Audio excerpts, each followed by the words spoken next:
Welcome back. In today's video, we are going to learn the Norton Theorem in a very simple and intuitive way.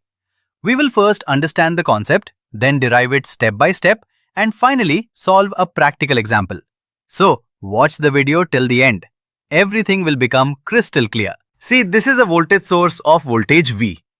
This is a resistance R1 connected in series with that voltage source. Now, this is another resistance R2 connected across the combination of the voltage source and R1. Also, let us assume small r is the internal resistance of the voltage source. And these are the two terminals. Now what we have to do is replace this entire network inside the dotted yellow box with a single current source along with its internal resistance. So how do we do that? First, we short circuit these two terminals. Let us say this is terminal 1 and this is terminal 2. So we simply connect a wire between them.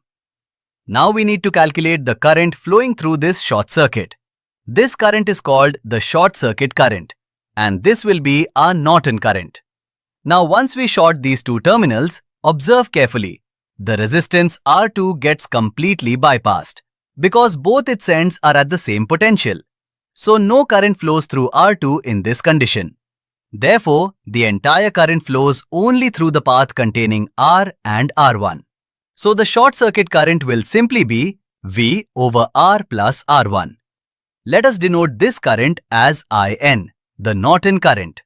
Now, next step. To find the Norton resistance, we deactivate the voltage source. That means we replace the voltage source by its internal resistance R. So now the circuit becomes R in series with R1, and that combination is in parallel with R2.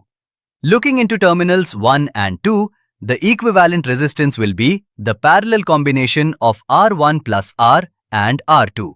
So the equivalent resistance is R1 plus R times R2 over R plus R1 plus R2.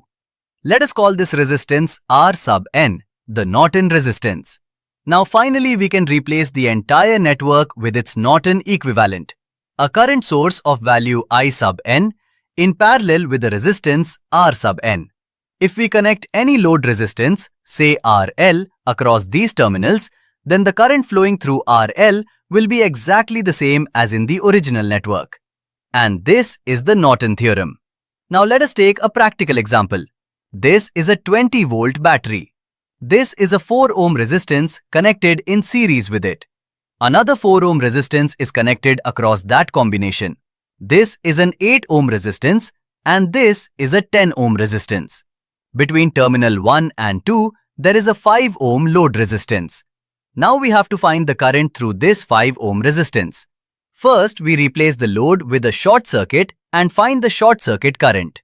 Deactivate the source and find equivalent resistance across terminals 1 and 2. The two 4 ohm resistors are in parallel, giving 2 ohms.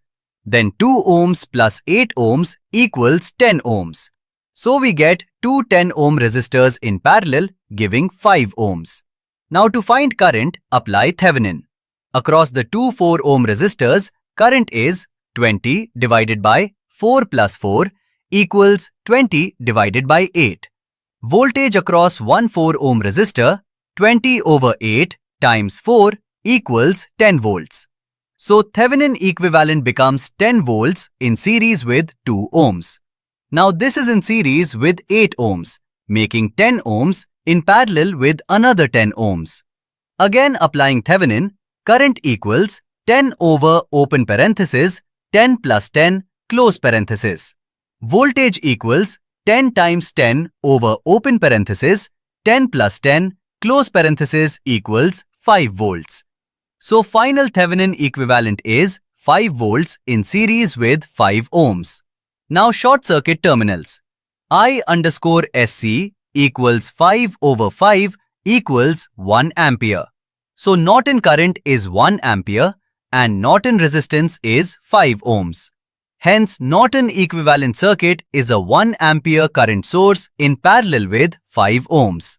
Now reconnect the 5 ohm load. The 1 ampere current divides equally between two equal 5 ohm resistors. So each carries 0.5 amperes. Therefore, The 5 ohm load resistor carries 0.5 amperes.